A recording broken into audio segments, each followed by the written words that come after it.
Arizona PBS and grow your own business by reaching viewers like you. Call 602-496-8664 or azpbs.org/underwriting.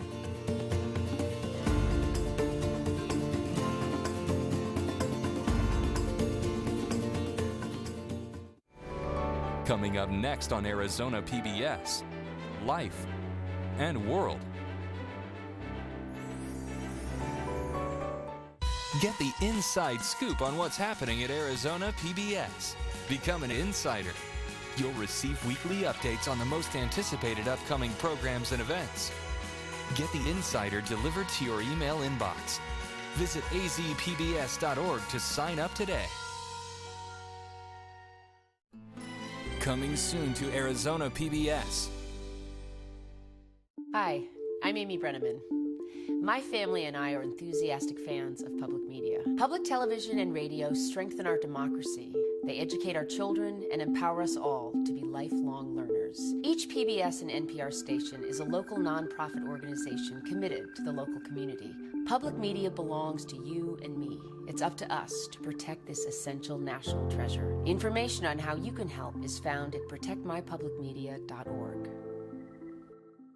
Support for Arizona PBS comes from viewers like you and from... I'm David Goldstein, owner of Biltmore Loan and Jewelry. We buy or loan on upscale assets. We have over 30 years of experience in determining values of automobiles, jewelry, art, collectibles, and antiques. For more information and appointments, biltmoreloan.com. Mesa Arts Center presents Taj Express, the Bollywood musical review, a fusion of film, dance, and music capturing the vibrant, expressive spirit of Bollywood movies that have been entertaining people in India for generations. Saturday, April 15th at 8 p.m. at the Mesa Arts Center. Tickets at mesaartscenter.com. From the Cronkite Studios in downtown Phoenix, this is Cronkite News. Neil Gorsuch has started his Senate confirmation hearings today. How Arizona Senator Jeff Flake feels about the president's pick for the Supreme Court. And former Secretary of Homeland Security Michael Chertoff is in Arizona today. What he had to say about the nation's cybersecurity. Plus, how farmers are working to conserve water for more than hundreds of acres in Verde Valley. Cronkite News starts now. Good evening and welcome to Cronkite News on Arizona PBS. I'm Zach Pocklip. And I'm Emma Lockhart. Thank you for joining us. It's been more than a year since the death of Supreme Court Justice Antonin Scalia, and the man who has been nominated to take his seat faced the Senate Judiciary Committee today. Cronkite News reporter Anthony Marroquin is in Washington, where Arizona Senator Jeff Flake joined in the largely partisan grilling of Judge Neil Gorsuch on day one. While the Supreme Court was in session today short-handed, members of Congress were at a hearing to decide whether to appoint Judge Neil Gorsuch as the new Supreme Court judge. Gorsuch is looking to fill the vacancy left by the late Antonin Scalia last spring. Stakes are high on Capitol Hill as the Senate begins what is expected to be several days of hearings on Judge Neil Gorsuch's nomination to the Supreme Court. Our job is to assess whether he will protect the legal and constitutional rights of all Americans. Republicans praised President Donald Trump's nominee and said voters were looking for a judge like Gorsuch. The people chose originalism, textualism, and rule of law. That was echoed by Arizona Senator Jeff Flake. I'm excited to confirm a justice who reveres the separation of powers as a central principle of our Constitution. But Democrats with fresh memories of Republicans' refusal to give a hearing to President Barack Obama's Supreme Court nominee, Merrick Garland, are having a hard time being convinced. Committee Republicans met behind closed doors and declared that they would surrender the independence of this committee to do the majority leader's bidding, and they ignored the Constitution in the process. Some also say Gorsuch's belief in originalism, interpreting the Constitution as the framers had in mind in 1789, has no place in the 21st century. I firmly believe the American Constitution is a living document intended to evolve as our country evolves. Still, Flake said Gorsuch's philosophy is a common and well thought out approach and praised the judge's conviction to interpret laws instead of making them. With Judge Gorsuch, I think the record shows that we can be confident that he will read the law as written and not legislate from the bench. The hearings are expected to go through the end of the week. We'll keep you updated on any and all major updates as they come. But for now, in Washington, Anthony Marroquin, Cronkite News. Meanwhile, inside the Supreme Court today, the current 8 members heard arguments in an Arizona divorce case. John and Sandra Howe agreed during their 1991 divorce to split his military pension, but that pension was later reduced after he applied for disability benefits.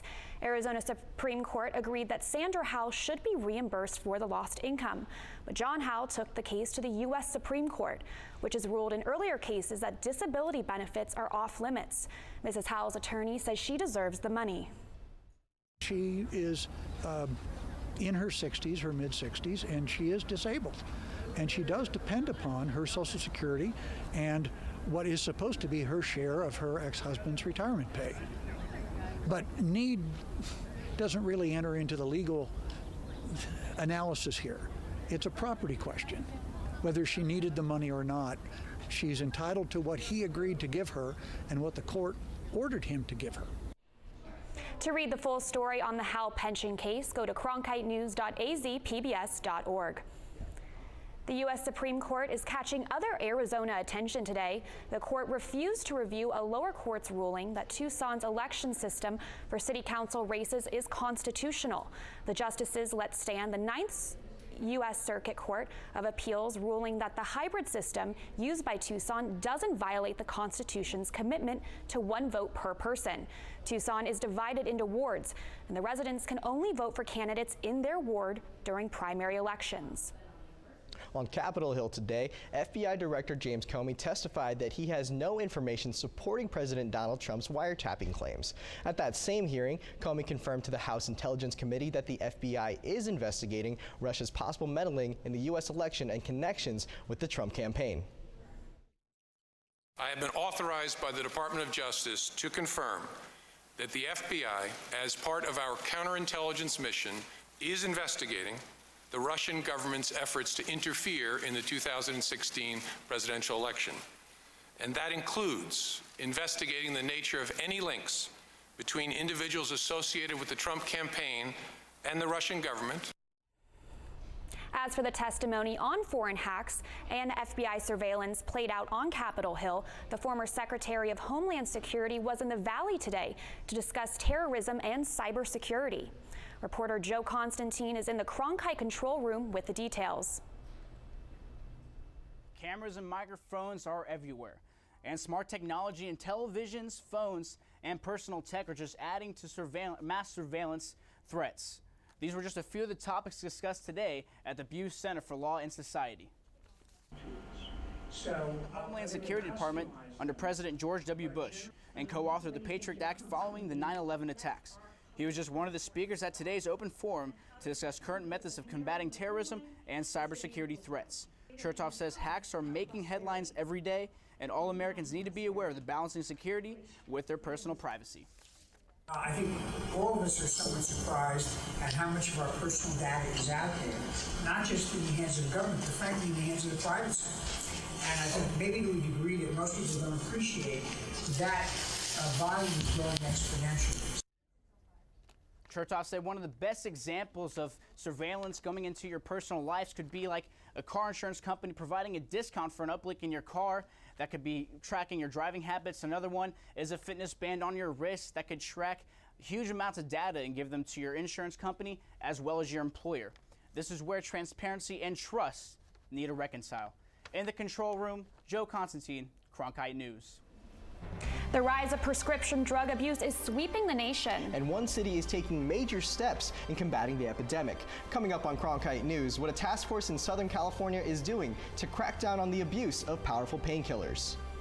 And how a Phoenix group is empowering women to learn and practice computer coding. I'm Scott Pelley, anchor and managing editor of the CBS Evening News. In our changing media landscape, it is crucial for journalism education to ensure a commitment to the truth, unbiased reporting, strong ethics, unwavering fairness, and above all else, accuracy. These are the hallmarks of ASU's Walter Cronkite School of Journalism and Mass Communication. It's a place where students can innovate and transform the news industry while always upholding the values of the school's namesake. The Cronkite School at ASU, preparing the next generation for a stronger future of journalism.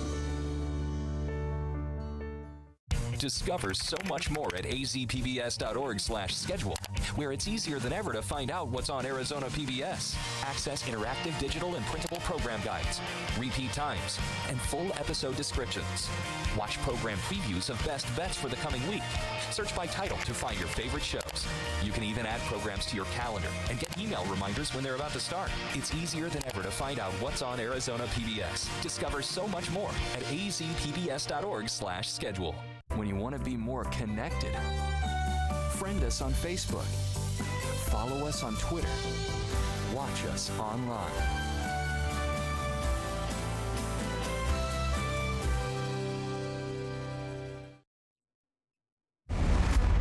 I was at the post office mailing something.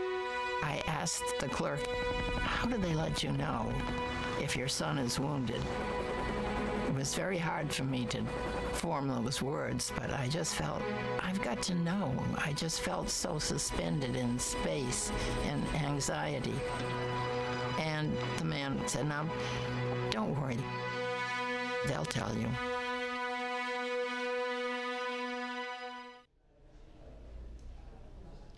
Opioid overdoses are one of the leading causes of death in the country. Cronkite News reporter Jelani Martinez met with the Sheriff's Department in Ventura County that started a task force that targets illegally prescribed medications. The Pharmaceutical Crimes Unit investigates any type of illegal street drugs or prescribed medication. Aside from the top 4 narcotics, heroin, cocaine, meth, and marijuana that Ventura County originally targeted, they needed to turn their attention to a different type of drug. But when we seen that there was a link between prescribed medications and heroin overdoses or heroin addicts, we realized that we needed to focus more on the relationship between opiate-type drugs like OxyContin. From May 2013 to January 2017, the task force has made a total of 385 arrests and seized over $2 million. Doctors are one of the main sources of dispensing opiate drugs. Doctors wouldn't even do an examination on some of these people, and we found that this is one of the biggest problems that we're having, and why people are having a lot of prescribed medications in their home, or they're abusing medications and ultimately going to heroin. Patients may also have leftover opiates that can be risky to leave in the home. We've even had cases where somebody would take their own Ritalin or Adderall, and what they would do is they would sell it for $5 or more a pill to high school kids. If you do have any unused medications, you can drop it off right here at the pharmaceutical disposal bin, so check your local police department if they have one. Dr. Michael Hurt, who specializes in internal medicine and nutrition, encourages doctors to avoid drug-related deaths by addressing the potential effects of certain medications. Whatever we learn from an unfortunate incident like that helps the rest of us to be better, perhaps more careful, perhaps open the communication lines a little wider so that we prevent future tragedies. The Pharmaceutical Task Force is ultimately working to stop the epidemic and combat the transfer of legal prescriptions to the illegal market. In Ventura County, Jelani Martinez, Cronkite News. Cronkite News is dedicated to covering the opioid epidemic in Arizona and nationwide. Our documentary, Hooked RX, From Prescription to Addiction, highlighted the problem of painkillers here in our state. You can watch the documentary and find resources for getting help online at hookedrx.com. The number of traffic stops enforced on St. Patrick's Day last week exceeded numbers on the holiday from last year by more than 1,500. The total number of traffic stops conducted on the holiday have increased by a couple thousand each year, except for a slight dip in 2015. This year, law enforcement made 9,814 stops and a total of 349 DUI arrests. Water is one of the most important necessities in Arizona. Some farms in our state are trying to find more conservative ways of watering their crops. Coming up on Cronkite News, how new methods of water collection can save ranchers a lot of money. It's been a beautiful day across the valley. When those temperatures are going to drop back down, coming up next. I think I finally found my hallelujah.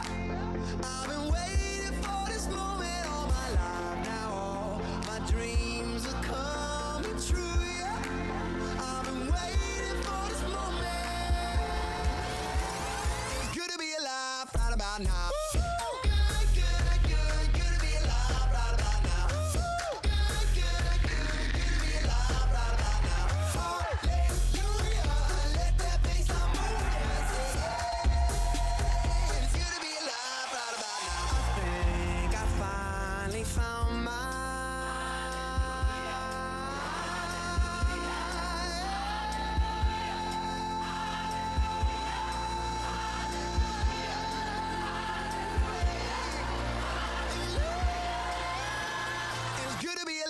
Right about now.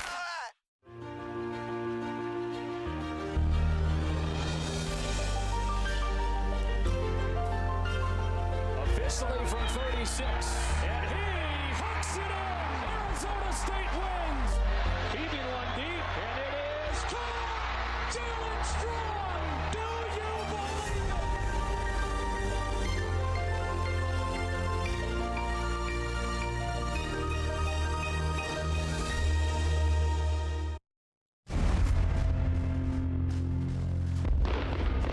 Combat is like crack cocaine. It's an enormous high, but it has enormous costs. And I think that we make a big mistake if we say, oh, well, war is hell. We all know the war is hell story. It is, but there's an enormously exhilarating part of it.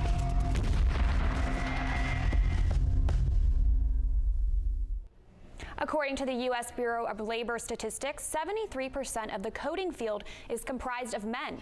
However, Cronkite News reporter Cassidy McDonald found that there are many women-based groups in the Phoenix community making efforts to close the gender gap in the coding field.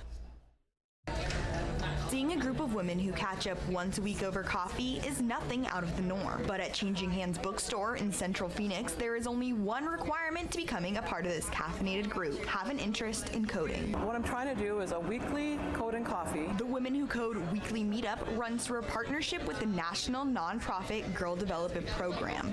The purpose is to create a sense of community and provide tutoring to women in the coding field. Every week there's somebody new that is interested in programming, but we always have someone there that comes because they're feeling they're not part of things maybe in the workplace. Maybe they're the only woman in the department, but for some reason it got to be associated as a man's job. Many women who are involved in the Girl Development Program say that the lack of women in technology-related careers can instill feelings of doubt. It's this imposter syndrome, right? Everybody goes, it's not really me who's doing it.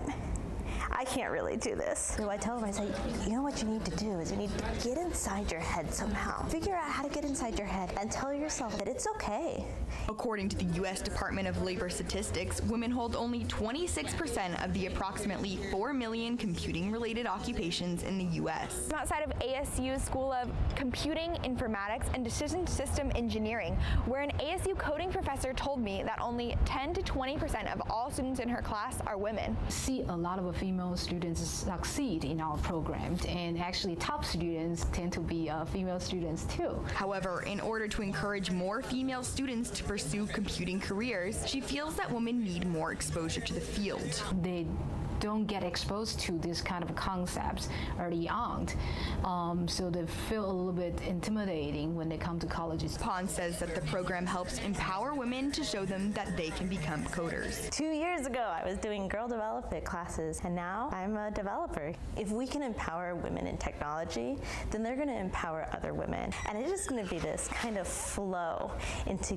closing the gender gap. In Phoenix, Cassidy McDonald, Cronkite News. The Women Who Code group meets up every Tuesday at 5:30 p.m. for an all-ages event at Changing Hands Bookstore in Phoenix. Water in the Verde River is under a lot of stress from farmers in the Verde Valley. I spent the day with one farmer looking to conserve with the help of a group that has restored over 2 million gallons of water. Farming is my calling, my purpose. Zach Hauser's purpose is also the family business, covering 600 acres of the Verde Valley in northern Arizona. As far as farming goes, we're the largest in the valley. A major component of farming, water. The Verde River looks abundant now, but not for long. Water in the Verde Valley is not adjudicated, meaning it's not regulated. We can use, whatever we want, but us being responsible, we like to use as little as possible. Through flood irrigation, this carrot field here would be flooded for hours with gallons of water, starting from this end and ending with that end. But the problem is those plants where we started would be in water for hours, and these plants are dry. But drip irrigation can fix that. We're somewhere in the neighborhood of 50% efficient with flood, whereas drip can get in the 90% range efficient. Converting to drip cost $1,000 per acre, a price that some farmers are not able to pay, according to Kim Shonick from the Nature Conservancy. You have to install a pump, you have to have filtered water, so you have a power cost associated with the farmer takes on, and you have a lot of upfront labor to get that equipment in the ground. The Nature Conservancy funds projects throughout the Verde Valley with the help of Change the Course, a nationwide campaign to restore fresh water. Change the Course urges companies like REI and Coca-Cola to offset their water usage by funding projects. And be able to concentrate and see the actual impact in an area that is iconic, beautiful, a great place to paddle, and connected to the health of the watershed. Now that the project is paid for, it's up to the Hausers to make it work. Trying to carry on the tradition, not mess up the name too much. Beyond the Verde Valley, Change the Course has projects across 10 states and Mexico. Chloe, in Verde Valley, we saw some above average temperatures today. And what temperatures can we expect for the state? Well, let's take a look and head over to the Weather Center. We're looking at 92 degrees as your high today and low of 62 degrees. That's higher than average, but we're definitely not beating any records. As for the rest of the state, you can see 93 degrees in Phoenix, milder temperatures up north, 65 degrees in Flagstaff and 75 degrees in Prescott. As for the rest of your state, we're again seeing those higher temperatures, 64 degrees in Chandler, 65 degrees in Levine, and 92 degrees over in Buckeye. It's the first day of spring, and that does bring a gift for you. We're seeing temperatures drop down below the 90s. We'll see 90 degrees tomorrow, 85 degrees on Wednesday, and 70 degrees on Thursday. As for the rest of your week, it will stay pretty cool, beautiful weather, 79 degrees on Friday, 83 degrees on Saturday, 76 degrees on Sunday. Get outside and enjoy those beautiful temperatures that are dropping down, lower than what we have been seeing in the few past weeks. In the Cronkite Weather Center, I'm Chloe Ranshaw. A federal court has denied legal challenges filed against the Navajo generating system by environmental and conservation groups. The challenge sought to reduce haze by limiting emission from the station located in northern Arizona. Owners of the plant announced in February their plan to close the generating station in 2019. This isn't the only Navajo power plant facing a possible closure. Just last week, PNM announced that it was considering shutting down the San Juan generating station in New Mexico by 2022.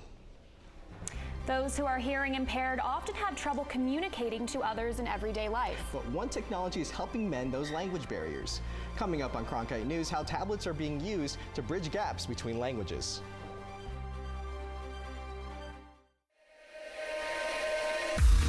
Heaven knows you're a dreamer. Don't hide it from anyone. Don't hide it from anyone. Hey, would you believe me if I said we are here for a reason now? This is our life.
nhà lãnh đạo Việt Nam mà nói rằng là chúng tôi sẵn sàng hy sinh đến cái người dân Việt Nam cuối cùng.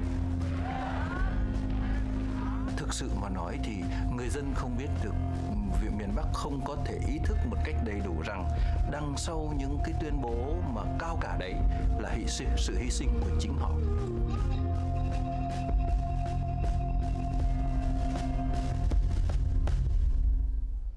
There are between 10 to 30 million deaf people that use sign language as their primary way of communicating in the U.S. But with advances in technology, deaf and hard of hearing people are left behind with very limited resources. Cronkite News reporter Chantel Delagula tells us about a life-changing device that is giving deaf people a voice.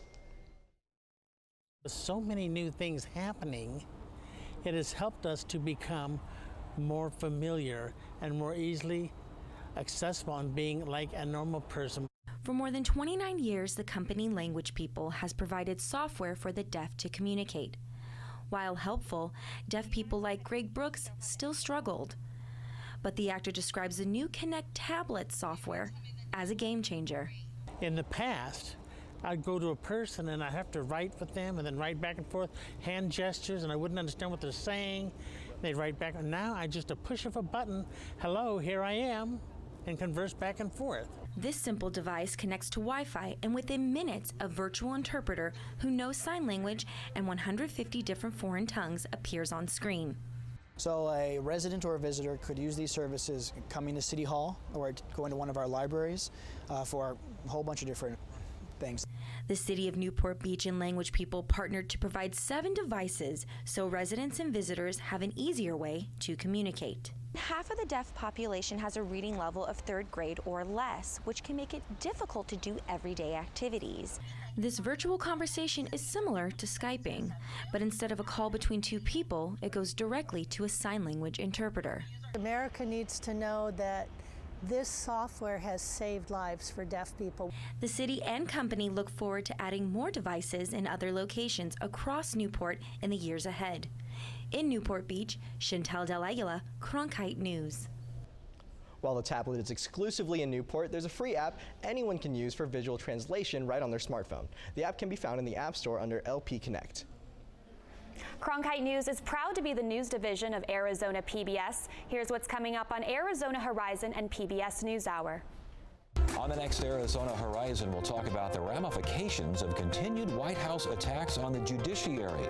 And we'll learn about a fast pitch competition for local nonprofits. That's the next Arizona Horizon. I'm Judy Woodruff on the next NewsHour, a profile of Judge Neil Gorsuch, President Trump's choice for the Supreme Court. That's Monday on the PBS NewsHour.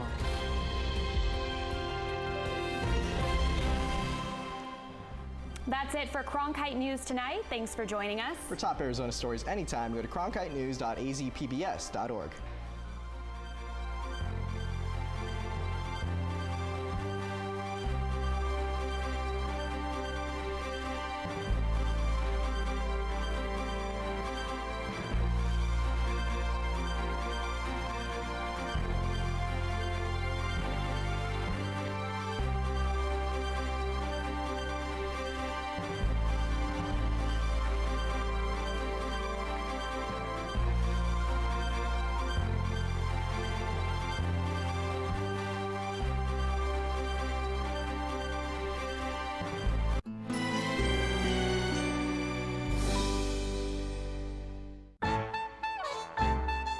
Next time, Antiques Roadshow discovers that the sky's the limit for finding treasures in Albuquerque, New Mexico. What? My parents this morning were saying, don't bring it, it's worth nothing. I'm speechless. I had no idea. Oh my God. Mom and Dad, great taste. Thank you. Don't miss these appraisals and many more next time on Antiques Roadshow. Tonight at 7 on Arizona PBS. Explore new ideas and new worlds here on Arizona PBS, a community service of Arizona State University.